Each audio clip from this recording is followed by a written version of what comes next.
Ladies and gentlemen, we are live. Welcome to the stream.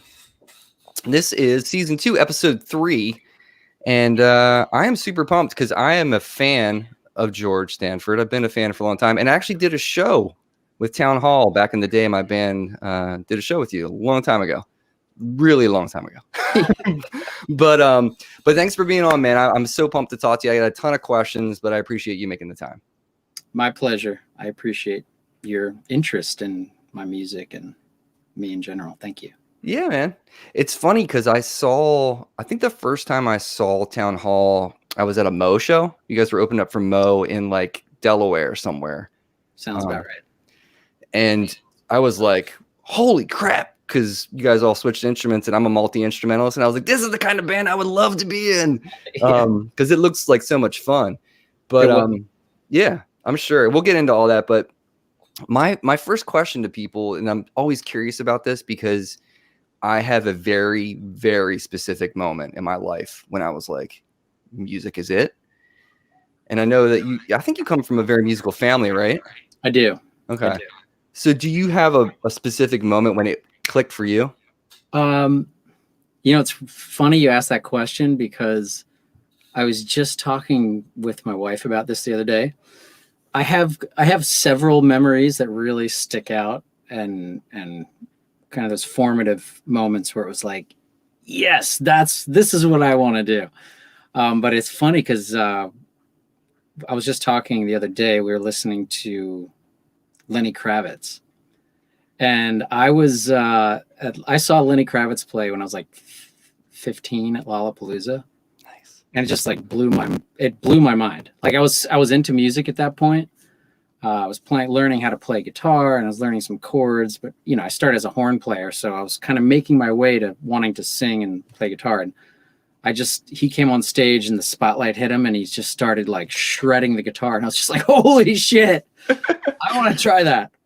And that was definitely one of them. But there have been definitely some other kind of touchstones along the way. I remember probably I was maybe around the same age. I was just jamming with my brother's a really good guitarist, and I was jamming with him and another good friend of ours playing organ. And it was just late into the night, and it was just like, yeah, it was just one of those moments. Like, this is what I want to do. I want to do this. This is the most fun. Nice. How old were you then? I was probably around 15. Okay. Yeah. Okay. 14, 15. So Lenny Kravitz was around that time too then? Yeah, Lenny was around that time for sure. Okay. So were you playing like Bone in like the school band and stuff like growing up? I played the horn, and I would do all the orchestras and the jazz bands. They tried to time and again recruit me for marching band, and that just never made sense to me. Like, you want me to show up on Saturday and march around in the cold with this metal instrument? And no thanks. So the jazz band and the orchestra were I think, in my mind, the more musical ensembles that I could join at that age. So, and then from there I branched out and kind of joined like kind of the magnet jazz bands in the area. I did like the Philadelphia area Grammy band, and started doing like the big jazz, big band stuff in the area, which really opened my mind up to a lot of cool stuff. Nice. Did that lead into you going to music school? Like that was like a catalyst to like, okay, let's propel this into like something bigger than just like this band or this school band. Like what happened there? Like how did that evolve? I was getting really passionate about music, and then joining like, especially that kind of thing, like the Grammy band in Philly at the time. I mean, the level of I was I guess 16, maybe 17, and the level of musicianship was so high for that age, like far beyond where I was. Mm-hmm. But I mean, like Adam Blackstone was in that band as the bass player, who's like, world-renowned bassist, and there were some other just like people who have gone on to have great careers in music who were in that jazz band. And you kind of always want to be in a band or whatever you're doing, be around people who are better than you. It's kind of the thing to do.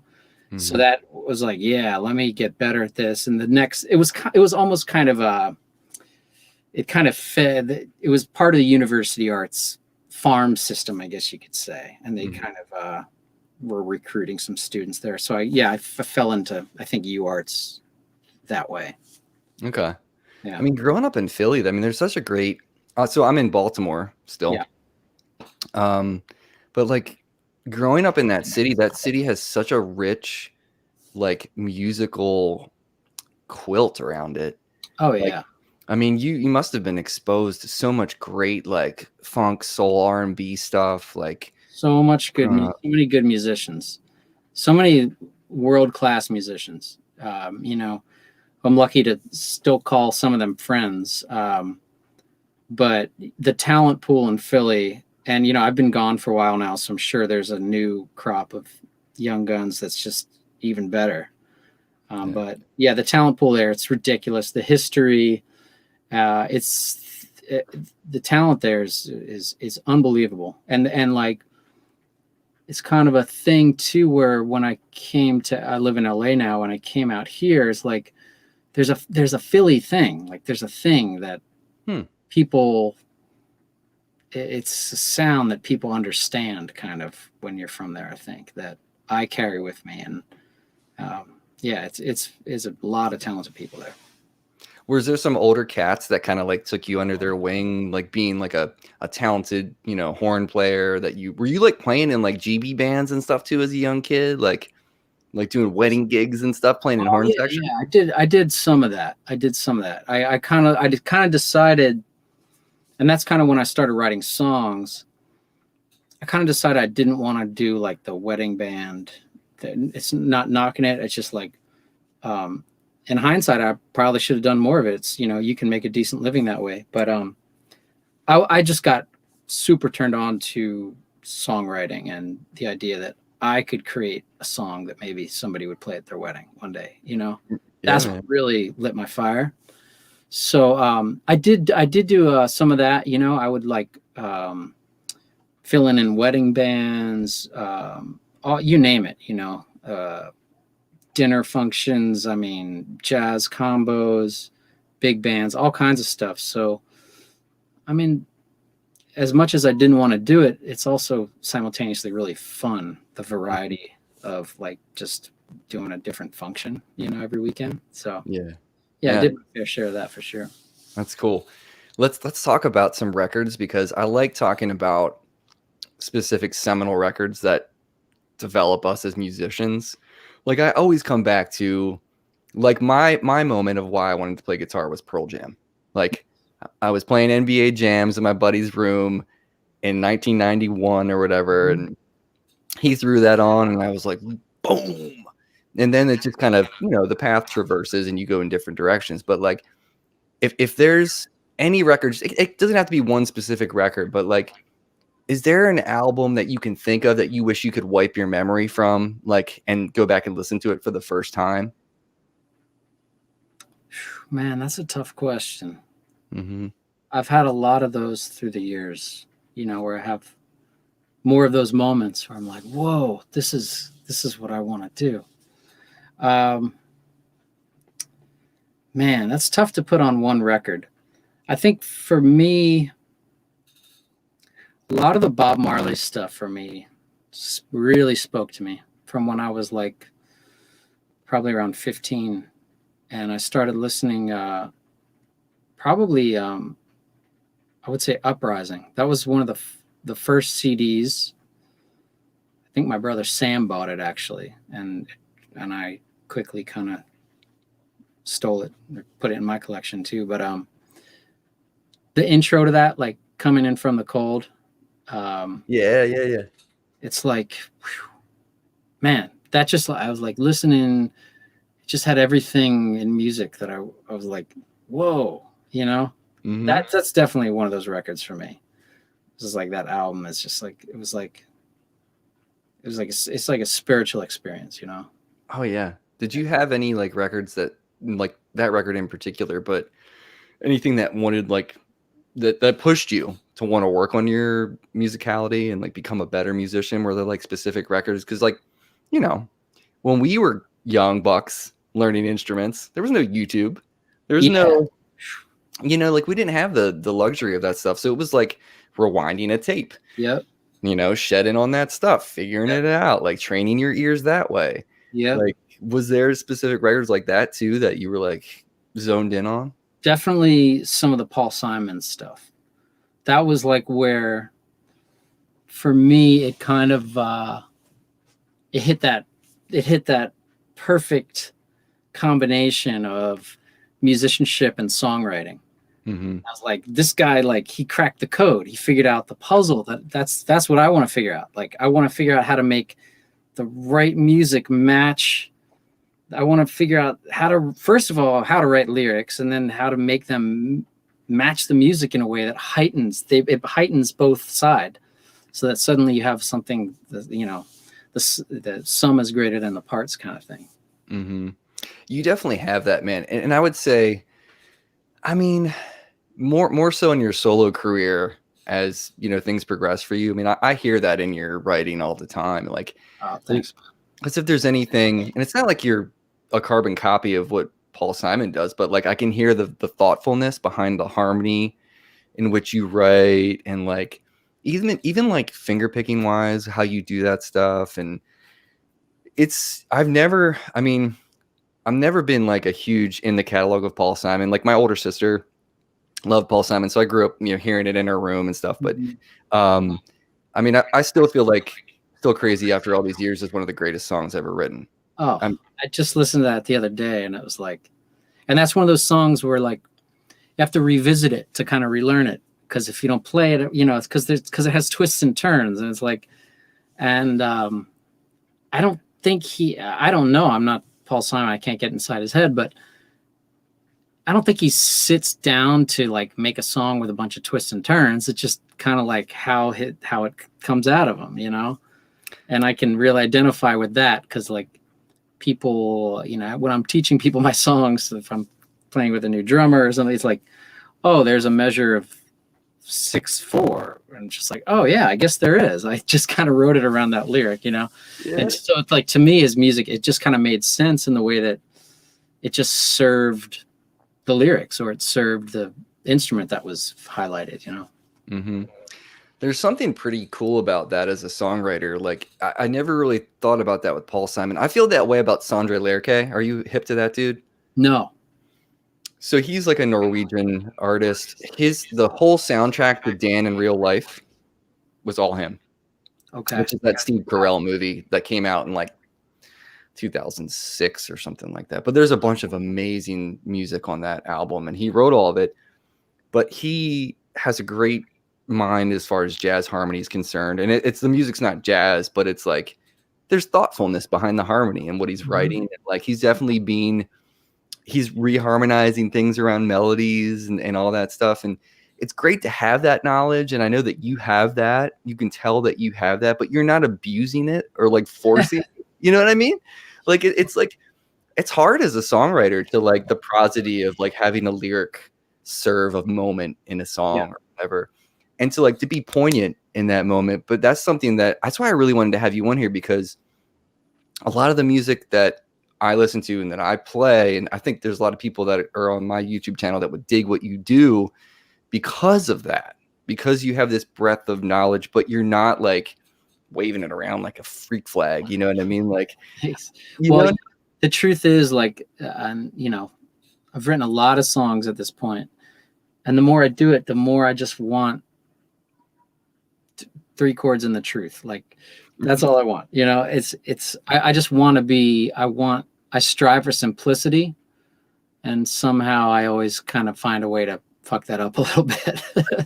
Like, I strive to write a song as beautiful and simple as maybe like Bill Withers would, or somebody like that, where it's just the beauty is in the simplicity of the message combined with the simplicity of the music. It's like there's nothing to get in the way of what he's trying to say. So from a songwriting standpoint, I strive more and more for that, and I'm always self-editing to try to cut out that extra measure of 6/4 or whatever it is. Even though initially it felt really good, I'm like, if I revisit this riff in a few days and it feels like it's, belabored, I'm all about cutting everything out. So you're not afraid to put things in a cage and have a cage match, fight it out, like what No. idea wins. Okay, that's good. As a songwriter. You got to get in the octagon and with yourself. Yeah. That's so great. So through the years, when did you write your first song? How old were you? I think I was 13, maybe 14. Do you remember it? Do you remember the title? No, I remember it was in D. Okay. Okay. It's good enough.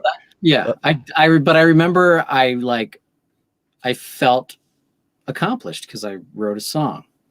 It was probably really shitty, but I remember that was like the first time I wrote a song, and it was in D, the key of D.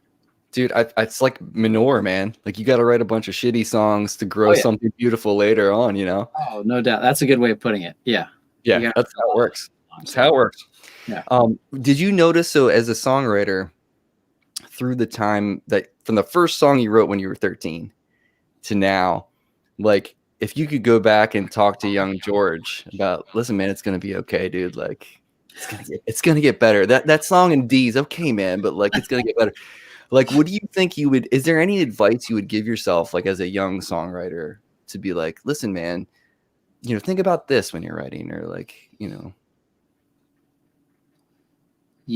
I would really go back and stress that simplicity thing, like I was just saying, because I think I spent so much time trying to not sound like anybody else that I just, I shot myself in the foot over and over and over again. Because it's a really beautiful realization when you have that moment when you realize, like, through the filter of you, it's going to be different, unless you're verbatim copying a melody, or we don't want to do that. Mm-hmm. But it's a really cool exercise, and it's a fun thing to be like, I want to write Still Crazy after all these years, which is okay.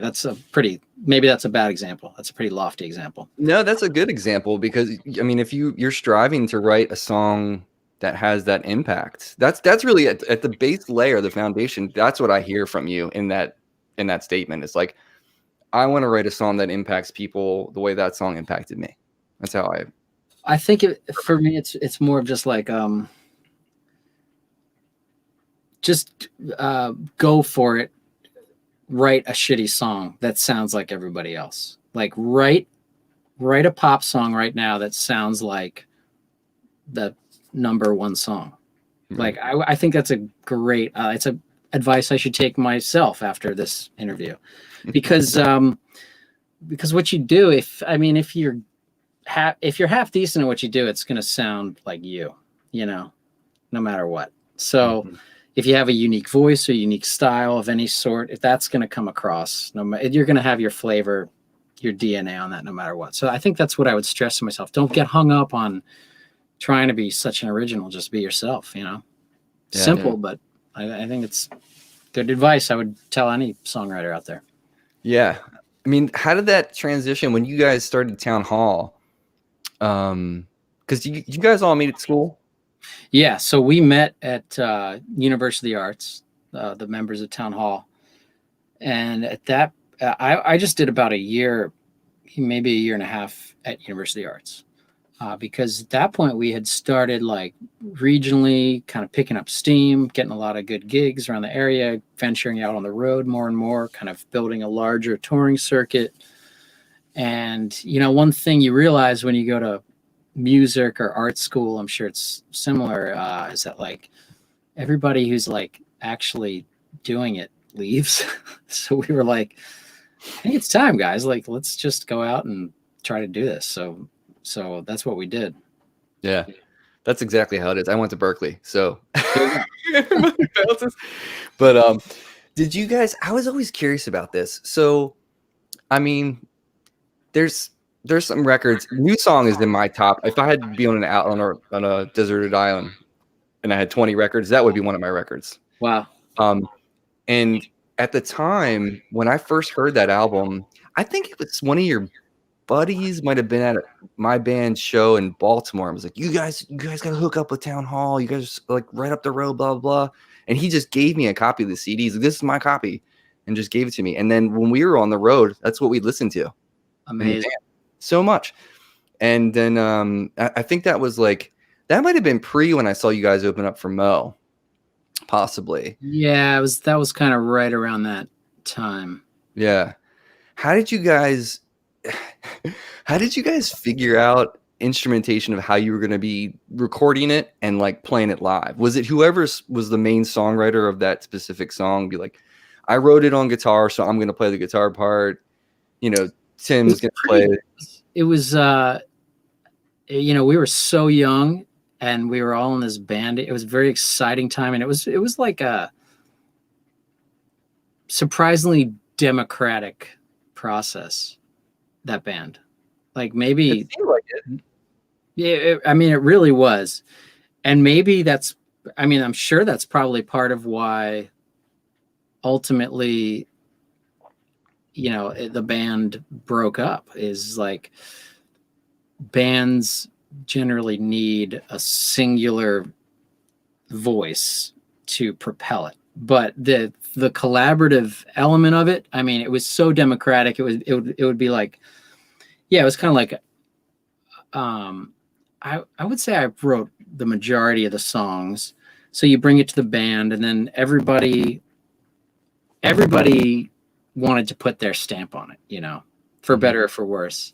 So it was like, it's just negotiating how to get everybody to feel like they were giving something important to the song. Mm-hmm. So that took different forms, you know, that took different avenues all the time. But ultimately, I mean, that's especially the early Townhall stuff and that record, that's what made it really pretty cool and unique. Is that like, I mean, that there was a lot of talent in that band, and we kind of, for a little while there, we really figured out how to harness it in a cool way. Dude, I mean, I'm telling you, man, that when I saw you guys play live, I felt, and I feel like I was in a jam band at the time. So we were all in that scene kind of. But I feel like seeing you guys do what you did was, and I said it before, but I was like, this is the kind of band I want to be in. That's like pushing the boundaries, that you guys didn't sound like anybody else. I mean, you guys were like my favorite band at that time, because I was like so blown away at the songwriting, at the performance aspect of it. Like, you guys laid it all out on the stage, man. Every time I saw you, my wife and I even came up one New Year's and saw you at TLA. Nice. Those were our like blowout shows. I mean, super fun. We would do like, you know, Thanksgiving Eve and New Year's at the TLA in Philly, and we would just pack it out. They're just the most fun shows. Oh, dude, it was such a blast. And the energy that you guys brought, and like, it was a show. It was like great music, but like, and it's not a circus act to see people switch instruments, and some people can probably take it that way, but I'm like, dude, like, that is like a fun, it's, you know. Oh, dude, and it probably kept it fresh too. And I know it in the later record, you know, you were mostly staying on guitar, from what I remember. Yeah. But like, yeah, that era when you guys were just like, blah, blah, blah, blah, blah, blah, and like horns and percussion and drums, and Kevin stayed on drums, right? Yes, yeah, Kevin, and it was a bit of a circus, 100%. But that's what made it fun. Oh man, it was so great. But if you guys don't have, is that like on Spotify now? Is there stuff where you can still listen to that record? Or I think it is. Honestly, like I think it is. I got to go back and look. I need to like take the reins of the administration of all that old Townhall stuff. It's like, I'm always like, what's next? And like, I hate hearing what I did last week. So I cringe listening to a lot of my old stuff. But I mean, I find at this point, I'm so far removed that I find a lot of joy in that older stuff as well. Oh man, it was recorded so well. Where did you do that in New York? No, that was recorded incredibly well. And that's a credit to my friend Ian Cross, who I'm still buddies with to this day. And he's just a phenomenal engineer. He was the one. He took us into the studio. It was in right outside of Philly. It was called Metropolitan. It was before that Rough Nation, owned by Chris Schwartz of Rough Nation Records. And man, it was a playground. It was the first time we had really been in a legit studio. We cut to 2-inch tape, and it just sounded so good. And like Ian just knew how to do it, and he knew how to capture it.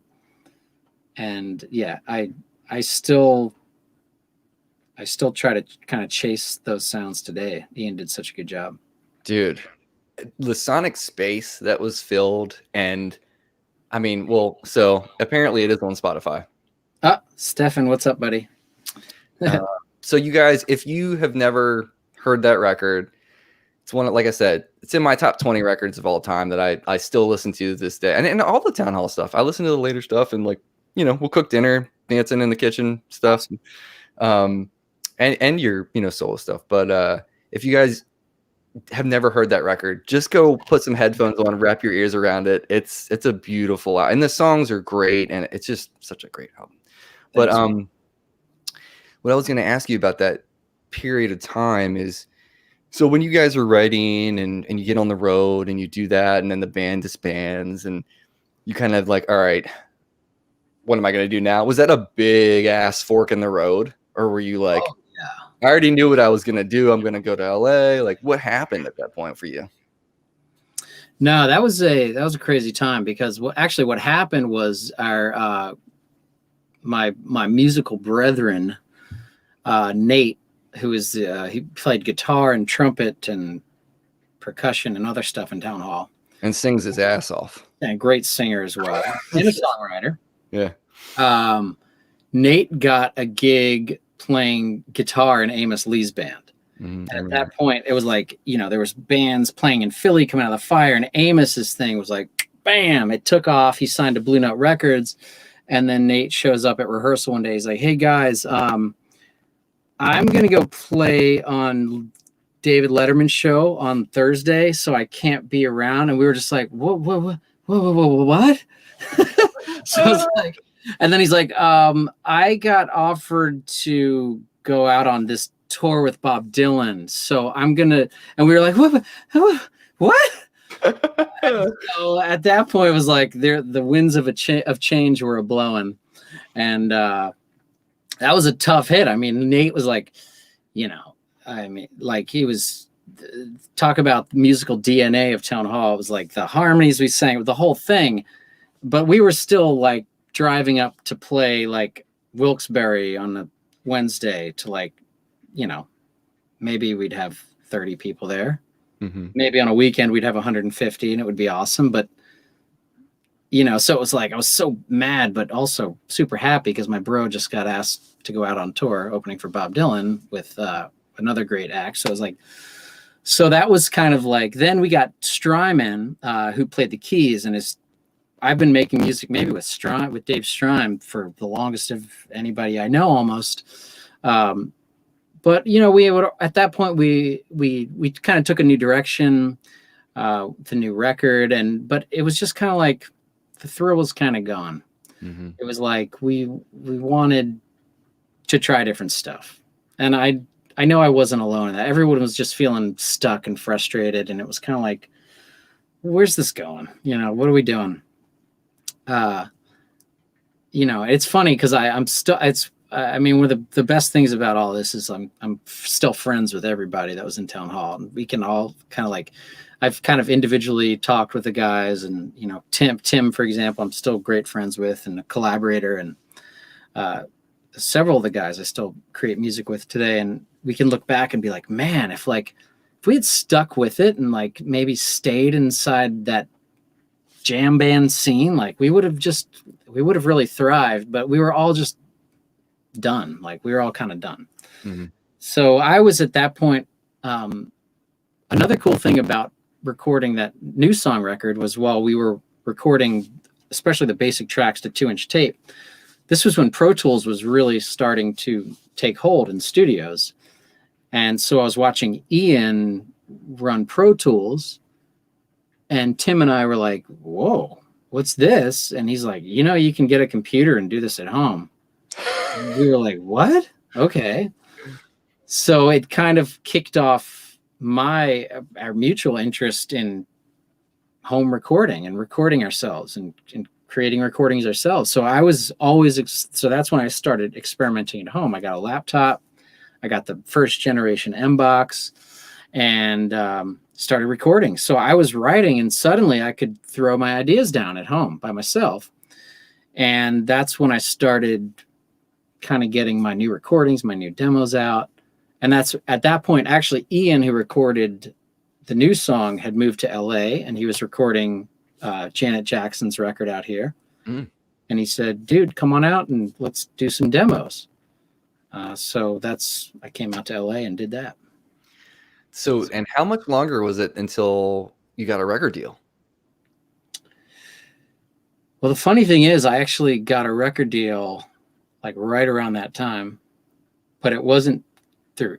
It was actually from. It came from a different way, through a different avenue, which was Dave Tozer, who's a great producer, and I worked in a kitchen with him in Philly. I was a food runner, and he was a waiter at a restaurant, a Steven Starr restaurant. And Dave was also producing and writing songs for a little upcoming act known as John Stevens, who would become John Legend. And so at that point, John had made his first record, and Dave played a demo of a song that we wrote together for somebody at Sony. And so he played it for the guy at Sony, and it was like simultaneously I came out to LA to start making demos out here. Yeah. Dude, I remember seeing you on Carson Daly, and I was like, yay. That was pretty cool. Yeah, because it's just like I don't know, man. When you see someone you've done a show with this band, you really admire this musician and stuff, and like, I want nothing but the best for you, and I saw that. And the record, your first solo record, I freaking love too. Like, thank you. That was recorded amazingly as well. Did you do all that stuff in LA? I did. Actually, the other than the demo of Heartbeat, which I recorded with Dave in his apartment in Philly, which eventually went on the record as it was. That was all recorded in LA. Yeah, that record. A lot of it I recorded myself. Some of it I recorded. I did 2 tracks with John Alasia, a great producer. Yeah, I did a lot of it, but yeah, it was all recorded here in LA. Yeah, you had some pretty badass musicians on that album too. Drop some names. Geez. Did JT play on that? JT did not play. I got introduced to JT a little bit later. That was kind of post that era. But JT, man, I miss that guy so much. He lives in LA, but obviously with this COVID mess, I haven't been making music with him. Yeah, I'm a huge Bruce Hornsby fan, so I'm super into JT. Yeah, it's like I'm all there, man. For his 3 stuff, man, it's so good. So yeah. For those of you who don't know, go check out my man JT. He's been Bruce Hornsby's keyboard player for like 30 years now, and decades. Yeah, but he's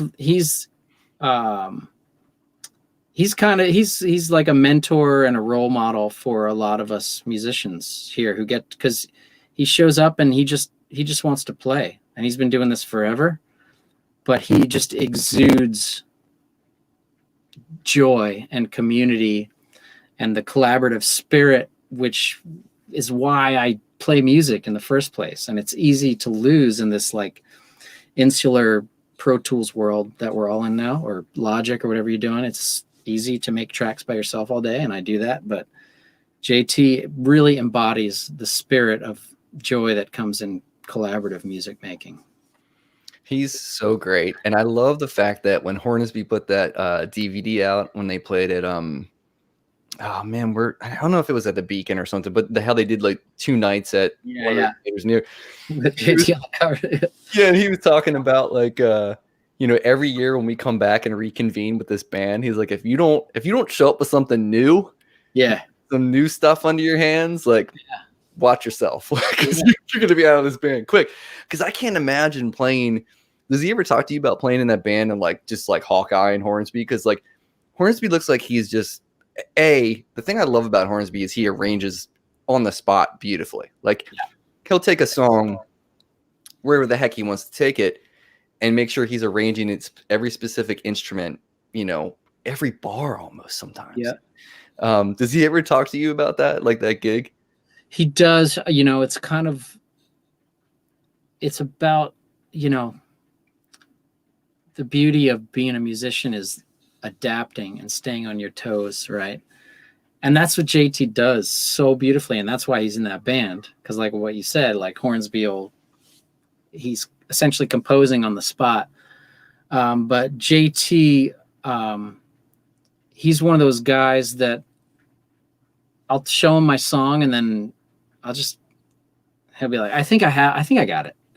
And for like 9 out of 10 people, I'd be like, no, let's do it again. Let's, my songs are strange. Some of them, they have, like I said, twists and turns. And I to this day, I'll have like, nightmares about being unprepared and playing in front of an audience or like, that kind of thing. But JT's he's so in the moment, but so in tune and so learned on music, and so emotive that I'm just like, I almost don't want it to teach him it, so I can just see what happens when I start playing, like, 'cause he's one of those guys. He's that good where it's just like, he'll just make it sound, musicians who can make other musicians sound better. Mm-hmm. That's the whole idea, man. Like, I want to make you sound good. And if you can make me sound good, like let's play in a band. Yeah, man. That's so great. Dude, yeah, I love the fact that I can't remember if it was like some social media, like you had a video of him playing on something, and I was like, oh my god, it's so great. I fanboy out on JT too, man. And so many amazing musicians that like, you would never ever know if you did a session with him how humble and how wonderful human beings can be. You know what I mean? It's just like, he seems like he's one of those. He's the embodiment of that. And for me personally, like, music is always such a, it's such a personal thing. And to me, it's like, it's family. If I'm making music with you, it's like, it's family. Mm-hmm. And I was just never one of those cats that could just like hire. I mean, there's some exceptions, in terms of record making where you bring the guy in to do the thing because he does the thing. But especially like playing gigs and this sort of stuff, like I want to be with my family and my friends. And like, I don't want to be with a guy who's like, can really play well, but it's just an asshole. Mm-hmm. It's just like, I can't, I just don't want to do that. Anybody got time for that? Anybody got time for that? Oh my God. Dude, it's my friends and I talk about it being like in the trenches in war. Like after that first gig, you're like blood brothers, man. It's so true, because like when you get into a situation where, I remember the first time I played a gig when I was in Boston, I put a band together. We were doing a show at All Asia, like that's the like route you have to go through in Boston to get other gigs. And we did our first gig, and after that gig, it's just like, you would think that these other two guys and I knew each other for 20 years, because you have this intimate moment, like when you're improvising and you're listening to each other intently. Like, I don't know if I've ever listened that well in school or ever. Do you know what I mean? You're just like, like in that collectively. I mean, if it's a great band, you collectively go somewhere higher than our daily rote existence, And if you can find that with other people, I mean, that's what human beings strive for, no matter what we do. That we're looking for that. I know I am. Like, that's what life is about. You want to get to that place, and that's why people join cults and stuff like that, which is essentially what a band is. Yeah, essentially. That's a great way to put it. But a really happy cult, and nobody's gonna drink any Kool-Aid. You know, we're all fine. Stuff, but Maybe. depends on the band you're in. Hey, I wanted to ask you, since we were talking about Pro Tools, are you still in Pro Tools right now? Yes. Have you messed with Luna at all? I downloaded it. I got the thing. I'm like ready to go.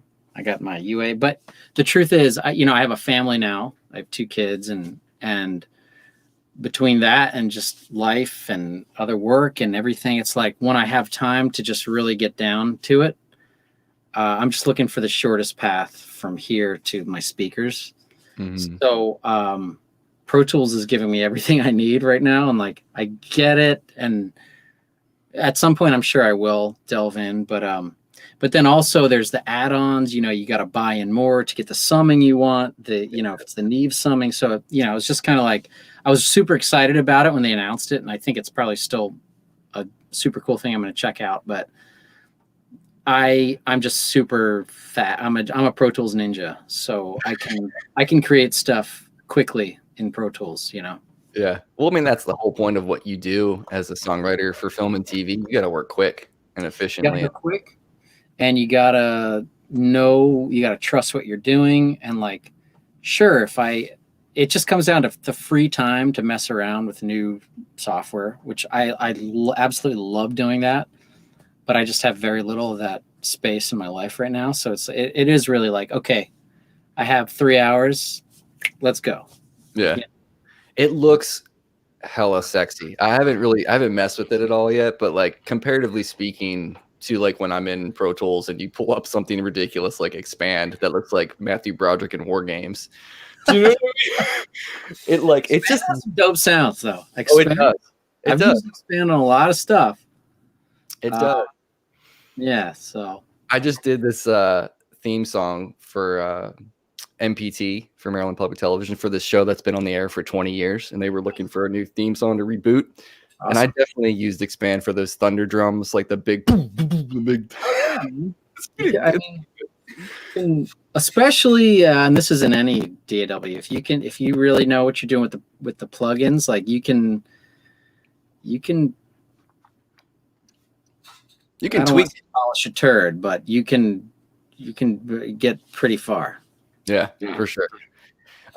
What's going on right now with you and like the film and TV stuff? I wanted to talk about that here at the end, because you've been in that game for a minute, and what's funny, man? When you first were out there, I was out there for like the Taxi songwriting convention. Nice. And I went to dinner. One of my Berkeley professors was there. He was like, "You should come hang out because we're gonna go meet with some music supervisors and have dinner and stuff." And I was like, "Oh, sweet, that sounds great." And I was talking to one of the music supervisors, and I was like, "There's this dude that just moved out here from Philly who's an amazing songwriter. You should check him out." I don't know if she ever got in touch with you, but she never got in touch with me, man. That was my break. What are you doing? I tried, man. I definitely tried. But like, so what's going on with that? So like, when did that really like pick up for you? Like when you started? Well, it's kind of picking up. It's a constant thing. It's like I've had numerous representation on that front, still trying to dial it in just right. It's an evolving thing for me, honestly. And my biggest successes in that world have kind of honestly been stuff I've fallen into just in weird ways that, that's a reoccurring theme, is that I'll get a really good opportunity from an angle I wasn't even trying to work or hadn't thought of, or so. Yeah, it's an evolving thing. I'm always trying to make more inroads in that world, because I really do love it. Working in picture and for picture, I find it very satisfying. It's again the kind of the sum is greater than the parts kind of thing, and heightening a scene, or I find that very gratifying personally. So.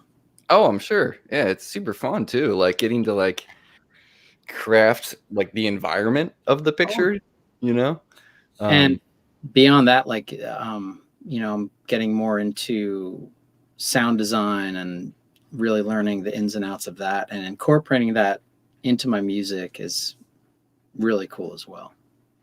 That's great, man. So what's the latest placement? I saw you had some placement recent, didn't you? I just had 2 songs actually got picked up on this CBS show called All Rise. Okay. Actually, I wrote with former Townhall member Mark.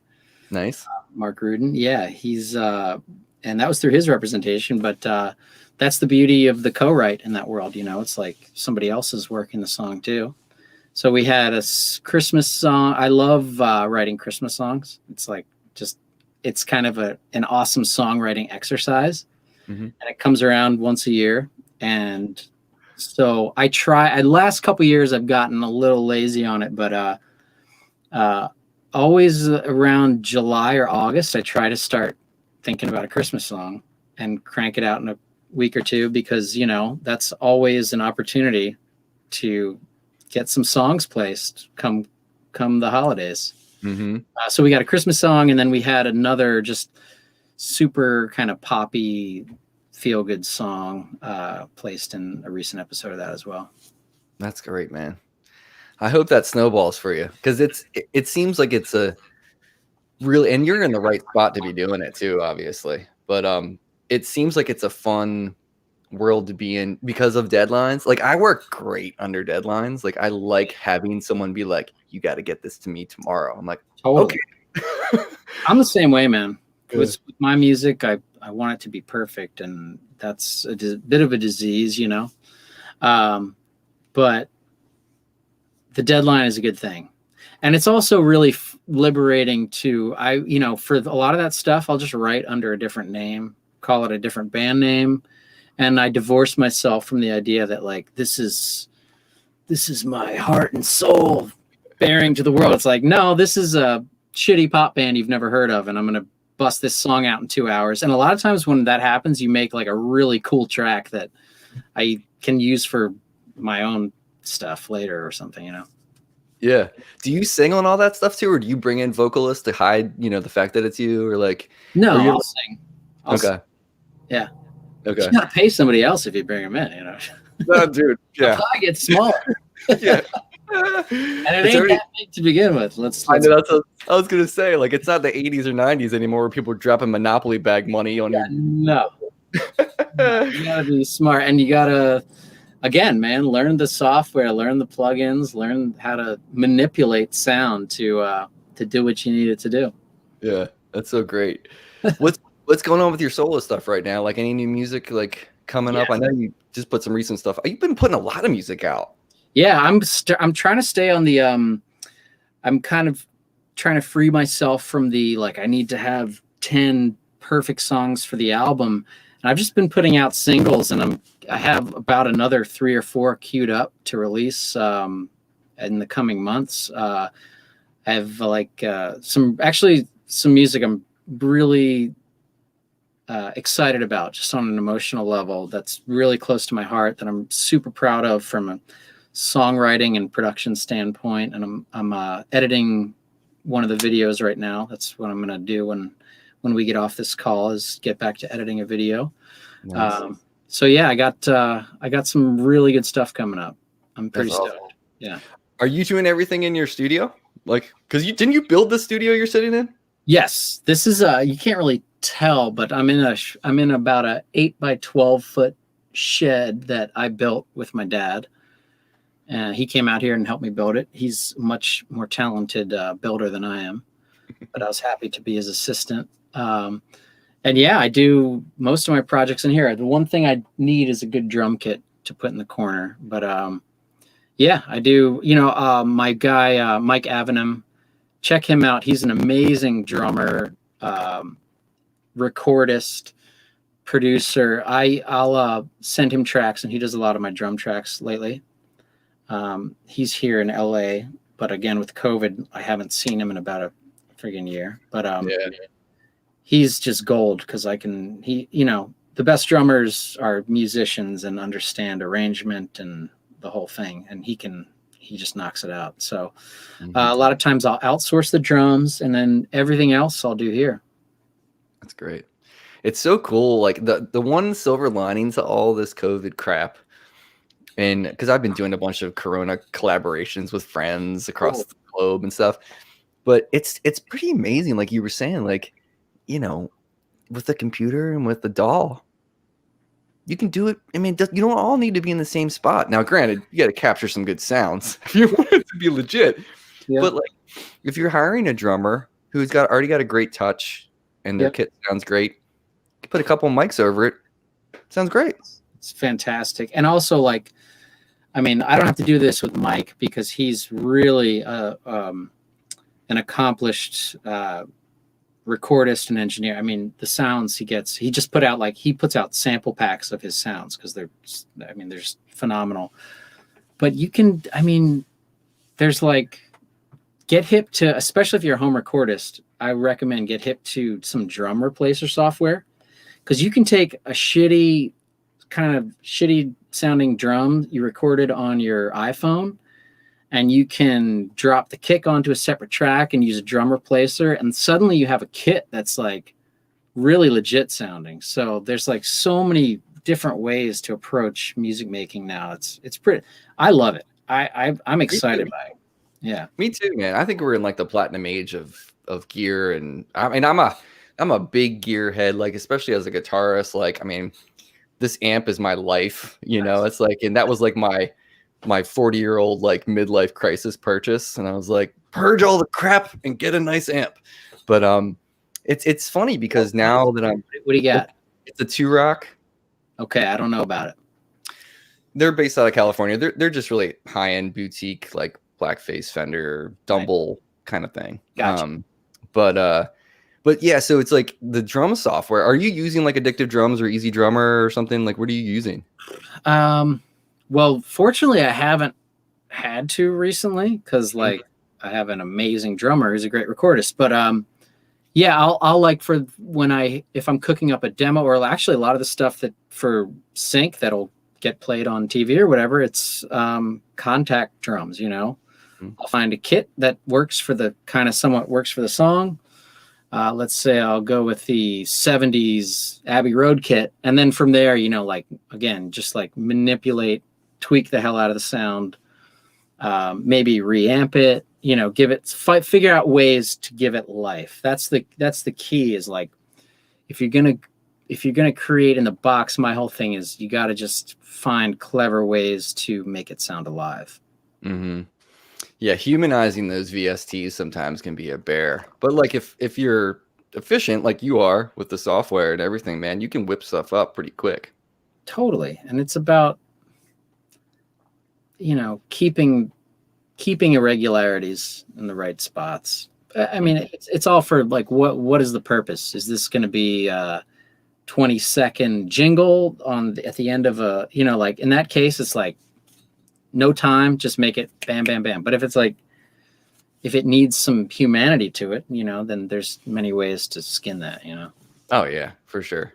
It's fun, dude. I love getting in the weeds with the software these days in terms of just like figuring out new ways to push the boundaries too. Because now that we have all this at our fingertips, like, you know, think about like Beck in the 90s. Like what that dude was doing, and like tinkering with sounds and like figuring out new ways to make things that were old, that were just plain Jane, turn it into like a 4-head dragon. You know what I mean? It's like, that stuff is fun.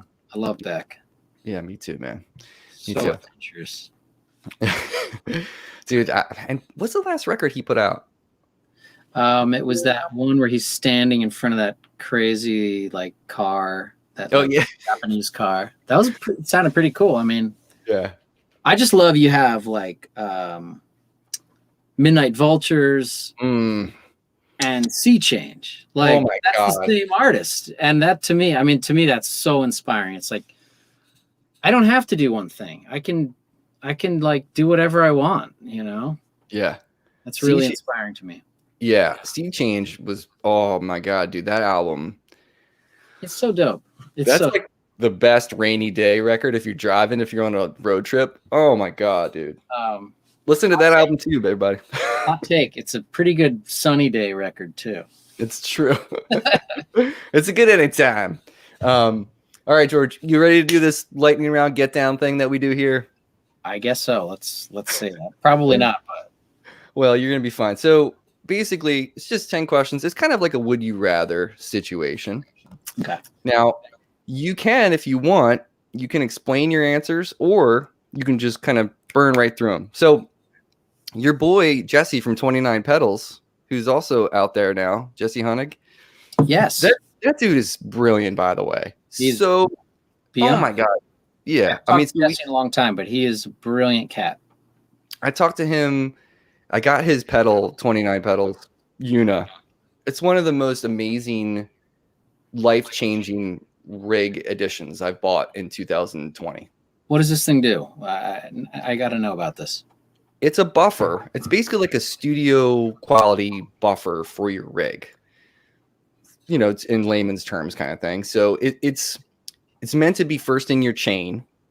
And the only thing I can tell you, man, is like somebody sprinkled like some fairy dust in there. Like, I don't know what he did. So he explained it to me, but dude is way smarter than me. So I was like, dude, Jesse, bring it down, man. Like, you explain it to me a little bit more in layman's terms. Yeah. But it just makes everything sound way better. Like if I plugged into my T-Rock straight in there, it's a beautiful sounding amp. Amazing clean tones. Sounds like I'm plugging into a Dumble kind of thing. Cool. Somehow, his pedal makes it sound even damn better.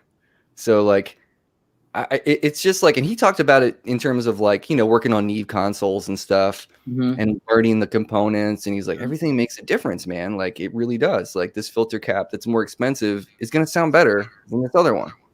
Could I use the other one? Sure. But I'm not going to. Yeah. Hey, if you have the good stuff. It's really cool. And it's like this big. And it just has 3 like dip switches on it. So one is for low end frequency, one's for harmonics, and one's brilliance. So it's just like high and lows, and like you can turn them on and off, and it's just great, dude. And it'll adapt. So if you're on the road, Hue? Well, it's a buffer, so it's basically bringing the volume up. Like that's the only way I can describe it. Is I actually did a review of it on my YouTube channel. Just turning it on and off, and you can hear it. But like it's pulling out frequencies. So if you're playing in a dark room, you know, you putting on the harmonics and the brilliance could liven up your amp. It's, dude, and you can use it on it, whatever, dude. I'm sure if I plugged my bass into it and straight into like the interface, it would make it sound way better too. Well, I have to check this thing out now. Yeah, you should contact him because he was so eloquent the way he explained it. But I was going to bring him up because he had such great commentary in the lightning round. Oh, nice. But yeah, he is a funny cat. Yeah, he's so great, man. Like he's coming out with some new stuff too. Like I'm getting this BPM right here, 105 BPM for this click. So we got a click track. Oh, dude, what we're gonna do is we're gonna have some suspense with a little bit of a 105 BPM. Okay. So if you want, like I said, go ahead and explain your answers. I love it. If not, I may have to explain at a slower tempo, but okay. All right. First question is always the same in this game. Okay. Lennon or McCartney? McCartney. Phillies or Eagles? Phillies. All right. This is same song title, different band. Van Halen, Jump or Crisscross, Jump? Van Halen. All right. Here's some Philly cheesesteak stuff for you. Jim's on South or Original Nick's in South Philly? I love Jim's. All right. Nostalgic. Yeah. Reservoir Dogs or Pulp Fiction? Pulp Fiction. Surfboard or skateboard? Tough one. Grew up skating, moved into surfing. I'm going to go surf. All right. All right. TV, film music, or making your own album for the rest of your life? What would you rather do? Making my own album. Okay. No doubt. East Coast or West Coast sunsets? West Coast. Yeah, it's so easy, right? Yeah, come on. All right, this might be hard for you. All right. Paul Simon, James Taylor. Ooh. Yikes. Depending on what day you catch me on, that's going to go either way. Today, I'm going to go, because we were talking about him earlier, I'm going to go Paul. All right, cool. And the last question. This might be tough. This might be super easy for you. All right. Okay. Would you rather have to fight a chicken to the death every time you get into a car, or fight a gorilla to the death once a year, but you get a weapon? Every time I get in the car? Every time you get in the car, you got to fight a chicken to the death. What kind of, is it like a SUV, or like, do I have some space to move and maneuver? Or It is like a Honda Fit. it's a Honda Fit. Oh, shit, man. This is the hardest one of all. But a gorilla. I mean, a gorilla could be 600 pounds. It's a serious fight. But I have a weapon. You have a weapon. I don't want to kill a gorilla, though. They're All right, well, you knock them out. We're not hurting any animals here. Neither of us would ever hurt an animal. It's just no animals were harmed in the making of it. Yeah. This is the shittiest question, but I'm gonna go with. That's a lot of. I'm in LA. I have to drive everywhere. I thought I gotta kill a chicken like 3 times a day. I guess I gotta go gorilla. I can train and I can I gotta go gorilla. Calisthenics, buddy. That's all you got to do. Dude, Oh man, I'm literally killing 800-900 chickens a year or something. No. Hey man, then you get the meat though. I guess maybe I don't know. I don't eat that much chicken. Do you? I mean, no, but I mean maybe give it to charities. I don't know. We'll see. We're getting deep in the weeds with this, and it's not a real thing. But I'm sorry. I opened Pandora's box here. Dude, the last interview I did, I think it was the last one. I had would you rather be stuck in a horror movie rather be stuck in a rom-com with all of your worst enemies, or be stuck in a horror film with like your best friends? You got to go horror film with the best friends. Yeah. You at least have a good story to tell with your buddies afterwards. Yeah, knowing full and well some of y'all gonna die. Who was it? Penn and Teller. I remember, that reminds me of something he said where it was like, Penn said, what did he say? Big Macs with your friends is better than Kobe beef with an asshole. Oh man, and then look at this comment. Yep, you can eat the chicken afterward. There you go. Well, George, man, thank you so much for making the time, buddy. I mean, really appreciate it. And I've been following you forever, man. Like, I'm in the shadows paying attention from the East Coast. So thank you so much. Thank you, Mark. I really appreciate you just having an interest in art I'm creating, and generally shining a light on other people doing it as well. And you're doing the Lord's work, man. So keep it up. Trying to, buddy. All right, everybody. We will see you next week. Same day, not same time. We got the GM of Magnatone Amps. That's another great amp company, man. That's resurgence. Like, have you played through any of that stuff? I haven't, but I've heard very good things about the Magnatone.